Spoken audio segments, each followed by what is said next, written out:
Hi, I'm Krystal Thompson of the Luscious Life.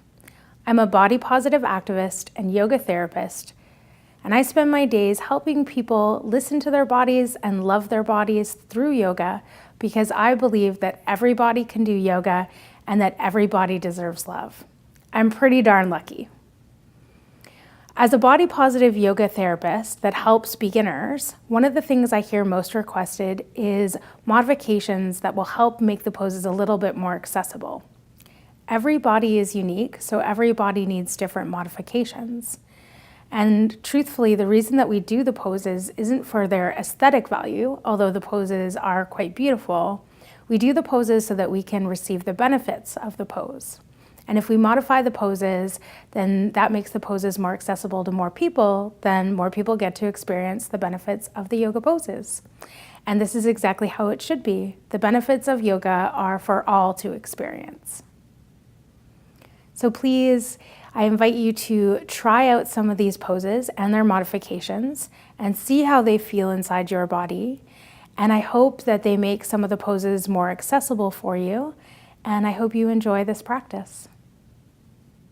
We'll begin our practice with a standing forward fold. So you want to have a look at your feet and you want to line up your second toes with the center of your ankle and have your feet to start about hip width apart. So hip joint width apart, maybe a little bit wider to start. And then you can bring your hands onto your hips, soften into your knees a little bit, and you're going to hinge just at the hip joint.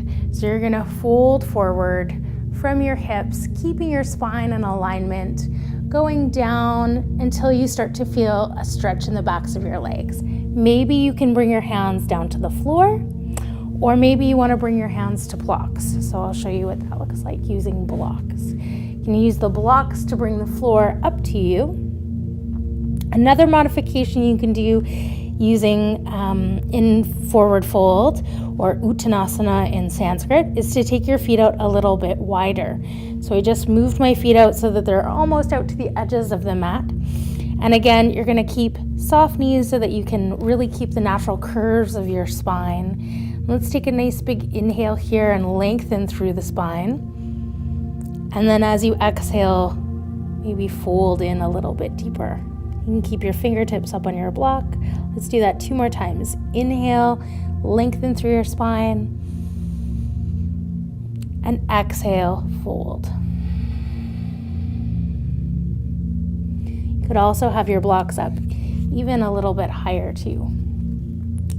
If you don't have blocks at home, you could also use the chair or a wall. Let's do another one. Inhale to lengthen. Exhale to fold. Inhale to lengthen, and exhale to fold. And then on your next inhale, rise up. Hands can come to the hips, push into your feet, and slowly come all the way back up to standing. So that was our forward fold. Next, we're going to open up through our chest. So for this one, you might want to find a strap. If you don't have a strap at home, you could use a belt or a tie, a scarf. We're going to do a chest opener using the strap behind our backs. So the strap is helpful because instead of interlacing your hands behind your back, you can use your strap with the palms facing in towards your pelvis. And then once again, line up your foundation so your second toe is pointing forward and the second toe is in alignment with the center of your ankle. And then you can have nice soft elbows. And think about hugging in across your low belly, engaging your core, and then also zipping up through the low belly. Relaxing the shoulders, elbows soft. Take the shoulders up towards your ears to lengthen your side bodies, and then move the shoulders backwards towards the back of your body as you start to lift and lengthen the arms, moving the hands away from the pelvis. Open up through the chest.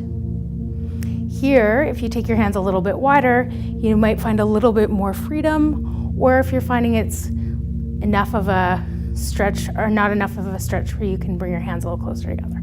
So we'll hold here, breathing into the chest. Nice big inhales into the chest. Exhale, soften and relax.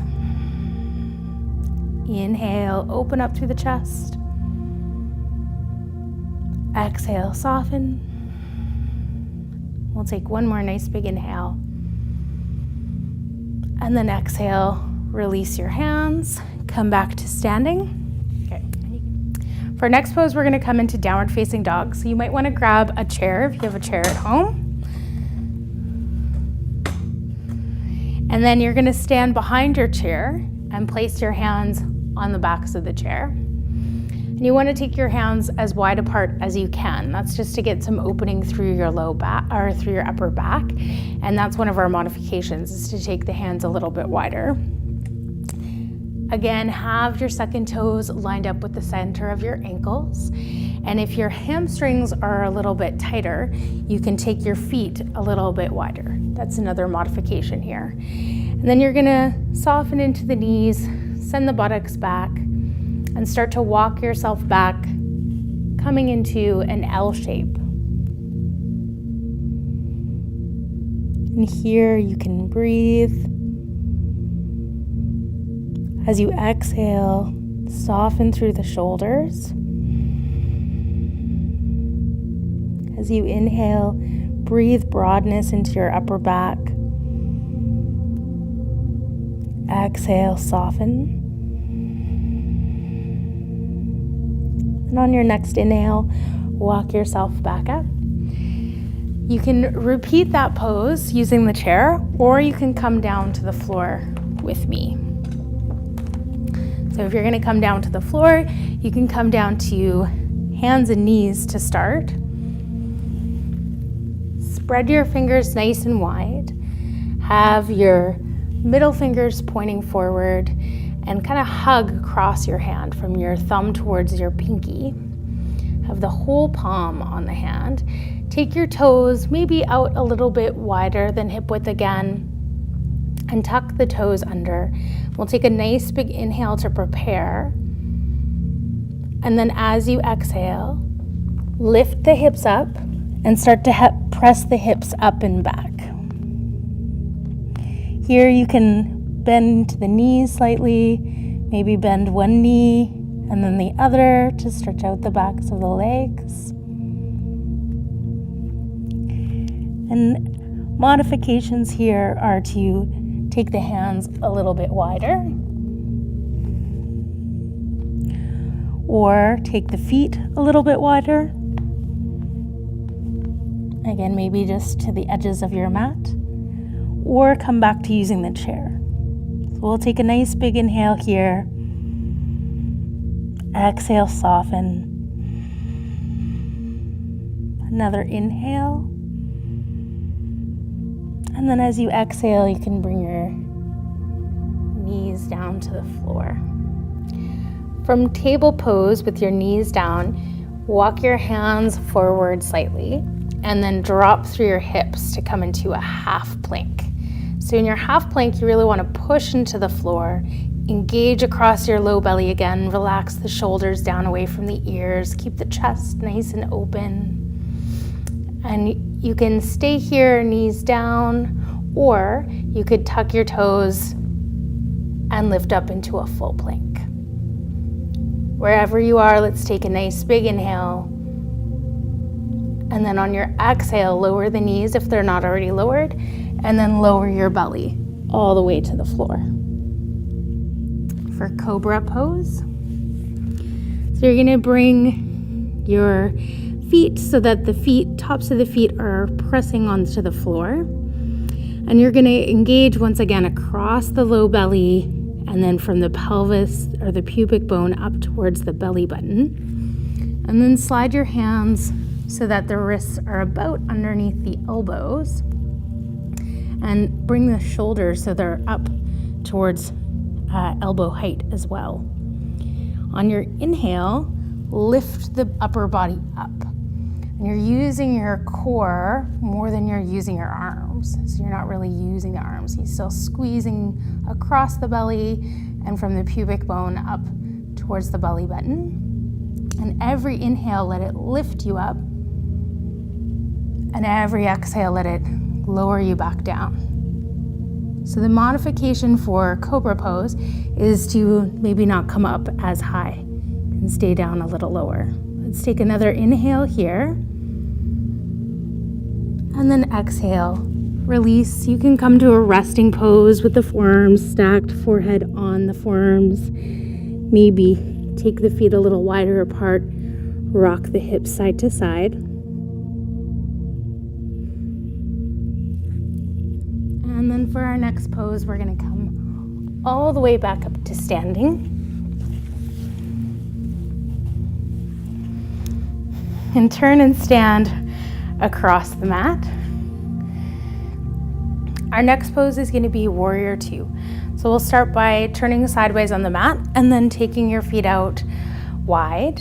And you kind of want to aim maybe for having your wrist creases about, your ankles about wrist crease distance away from each other.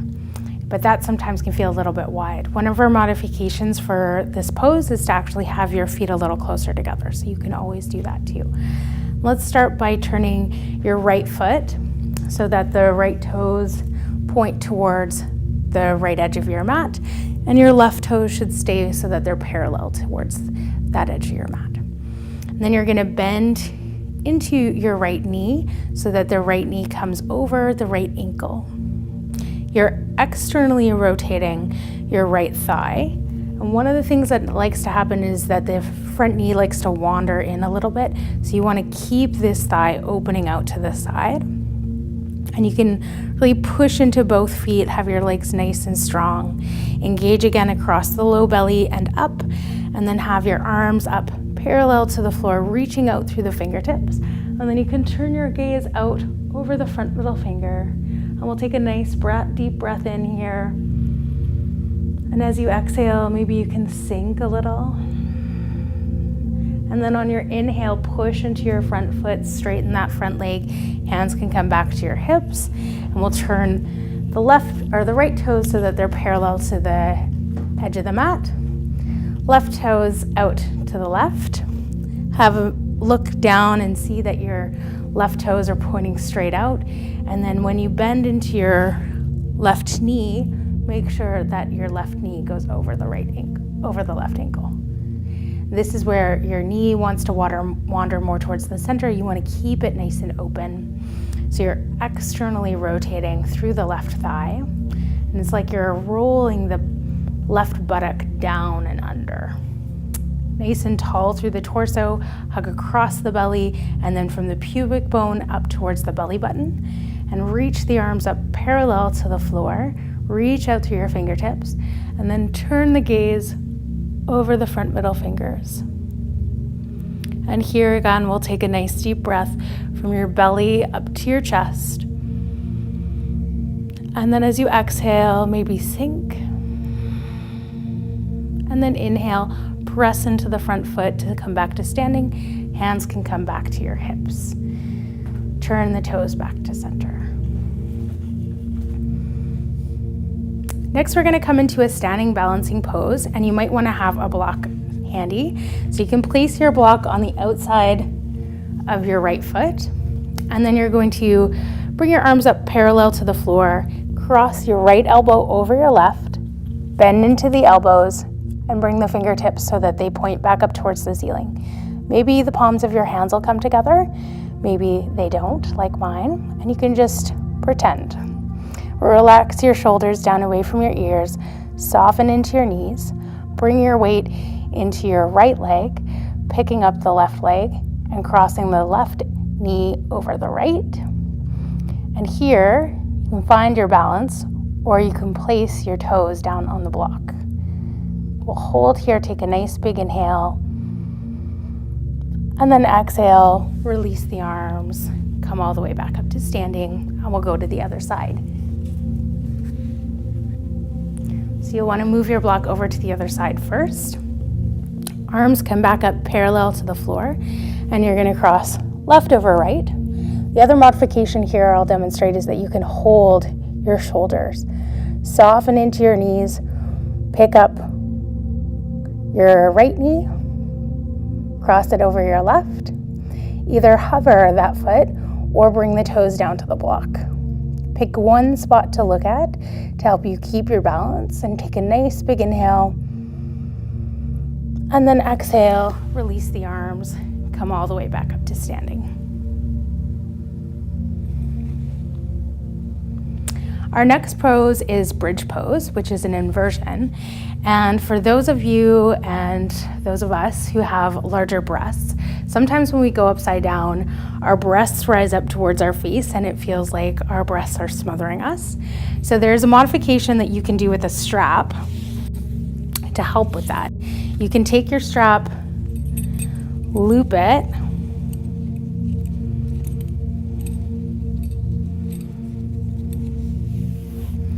and then you'll put your strap over your head,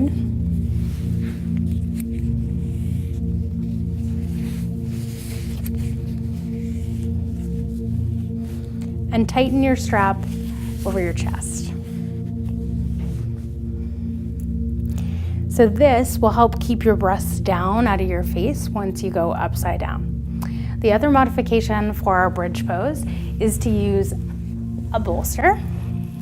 So you can place your bolster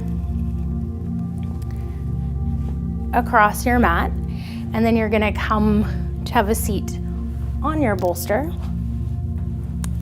Bring your second toes parallel to each other again, and your feet about hip width apart, and then slowly walk yourself down, keeping your hips on your bolster. So now you're in a slight inversion because the pelvis is higher than the head. You can leave your arms at your sides, or you can take your arms up over your head. So you could stay here for a couple of breaths. You could probably stay here for a while if you're comfortable because you're supported. Or if you'd like to come into a more active version of the pose, you can bring your hands down towards your sides. You can even point your elbows with the fingertips pointing up towards the ceiling again. Walk your feet in a little bit, keeping the second toes still parallel to each other. Take a nice big inhale. And then as you exhale, push into your feet to lift the hips up. So here you're strengthening the quads and the hamstrings here. Take a nice big inhale. And then exhale, you can lower back down to your block or to your bolster, and then relax the arms, either at the sides or over your head.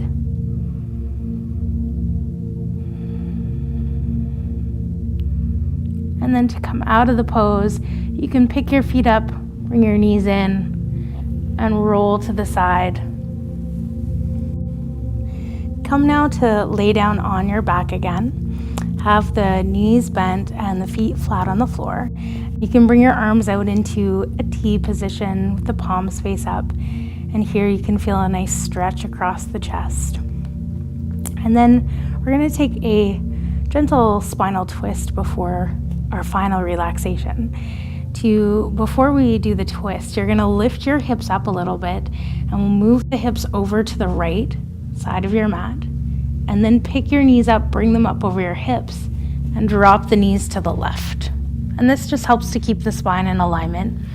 You could also hold your knee if that feels like your knee needs some support, or you could also put a bolster underneath your knees here. And let's stay here for 2 breaths.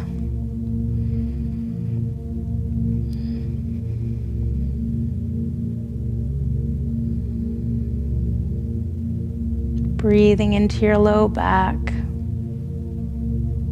relaxing your jaw.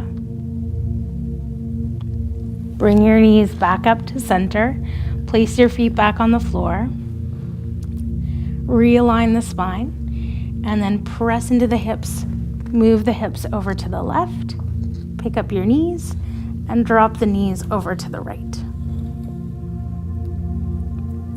Once again, you could use a bolster to support your knees, or you could hold on to the top knee if that feels good. Relax your jaw. You could even close your eyes here. Breathe into the low back. And then on your next inhale, come back up, bringing the knees back up to center. And realign the hips. And from here, we're going to transition into Savasana. For your Savasana, you might want to grab a round bolster for underneath your knees. And then if you have a bigger chest, and if it feels like when you lie down, your chest moves up towards your face again, you can find some blocks, or you could use some books even. And you can put your blocks up towards where your head is going to be. And then take your bolster and place your bolster so that it's at an angle, being supported by those blocks. Have a seat in front of your bolster.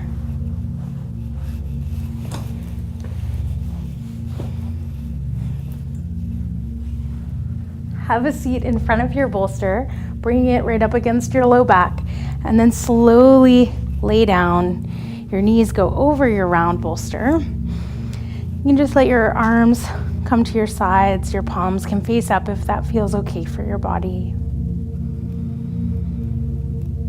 You could also do this without this bolster and the blocks behind your back and just lay on the floor with the round bolster underneath your knees too.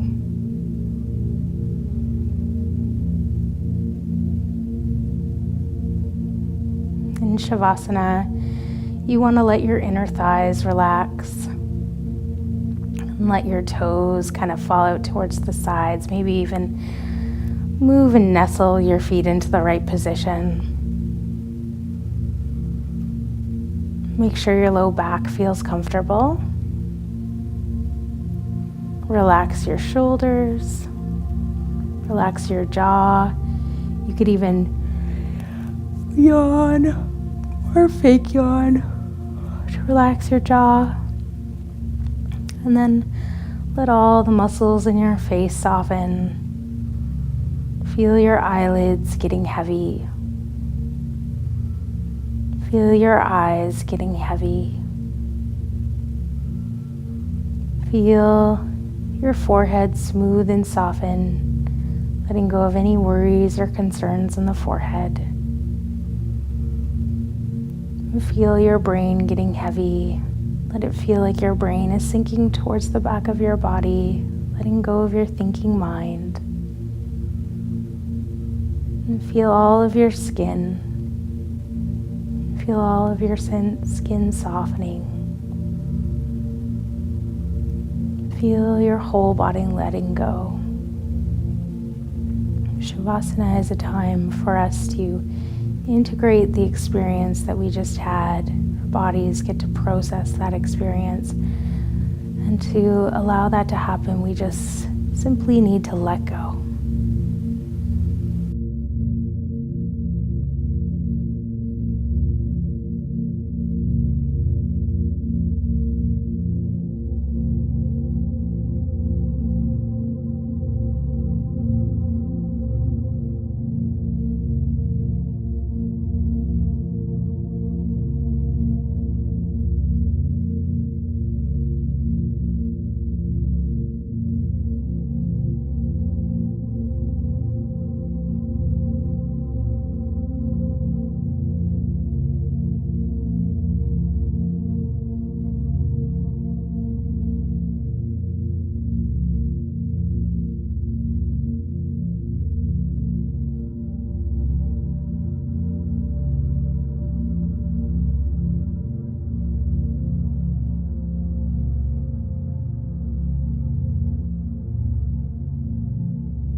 back into your body. Begin to deepen your inhales. And then begin to wiggle the fingers and the toes. Maybe rock your head side to side. You could stretch the arms up overhead and stretch out from your fingertips to your toes. And then maybe bring your feet onto your bolster, bending your knees. And slowly roll to your side, coming off of your bolsters. And just pause on your side for a moment, giving yourself that moment of transition. And then we'll slowly walk ourselves back up to seated.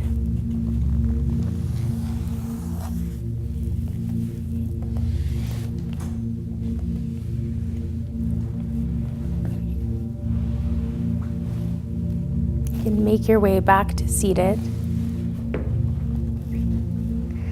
Even come to sit up on a bolster once again.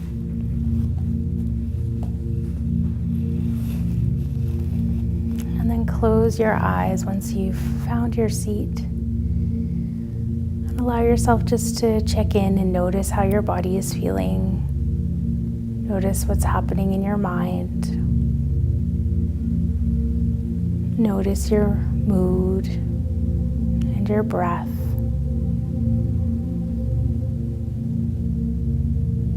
And then we'll bring the hands up to prayer in front of the heart. And take a nice big inhale to lift up the heart.